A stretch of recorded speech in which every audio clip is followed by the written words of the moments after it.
Suatu ketika Ibnu Abbas itu menceritakan, dakhaltu ma'a Rasulillah ana wa Khalid bin Walid ala Maimunah. Saya ini pernah bersama Rasulullah, bersama Khalid bin Walid itu bertamu ke rumahnya Maimunah. Maimunah termasuk garwanipun Kanjeng Nabi. Lengkapnya Maimunah bintul Haris zaujin Nabi. Maimunah putrinya Haris itu istri Kanjeng Nabi. Ia khaulatu Khalid bin Walid. Dia termasuk bibinya Khalid bin Walid, juga bibinya Ibnu Abbas, juga bibinya Yazid bin Asom. 3 orang Rasulullah, kemudian Ibnu Abbas dan Khalid itu bertamu ke rumahnya Maimunah. Ja'atna bi ina'i min labanin. Ketika kami bertamu, Maimunah ini, istri Rasulullah ini memberikan 1 cangkir laban, susu. Monggo. Fasali Rasulullah SAW, kemudian Rasul meminumnya dan masih ada sisanya.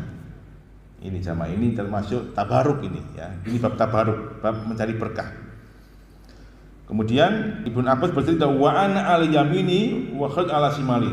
Ketika Rasul minum susu itu, saya Ibnu Abbas di samping kanan, sedangkan Khalid di samping kiri.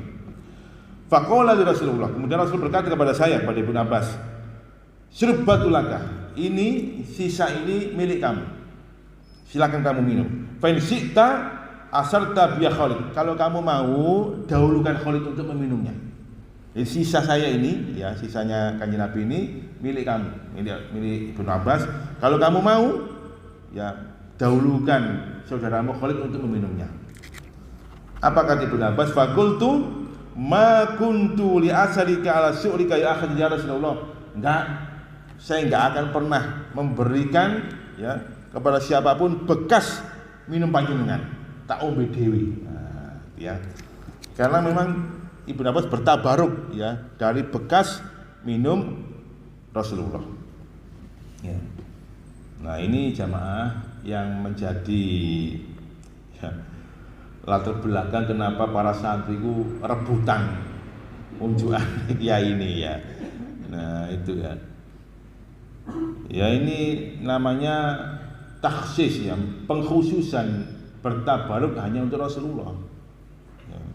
Jadi untuk Rasulullah. Makanya dulu pernah saya ceritakan bagaimana para sahabat berebutan dari sisa air wudhu Rasulullah untuk dipakai minum. Bahkan dulu pernah saya ceritakan bagaimana ada seorang anak kecil kemudian sakit, didatangkan kepada Rasulullah dan minta diobati. Rasulullah kemudian meludahinya. Dan itu menjadi sisanya dari rebutan para sahabat. Ini namanya tabaruk, mencari keberkahan hanya untuk Rasulullah SAW, tidak untuk yang lain. Ini namanya hukum takhsis, hukum pengkhususan, muqayyad, terikat hanya untuk Rasulullah, tidak berlaku untuk yang lain.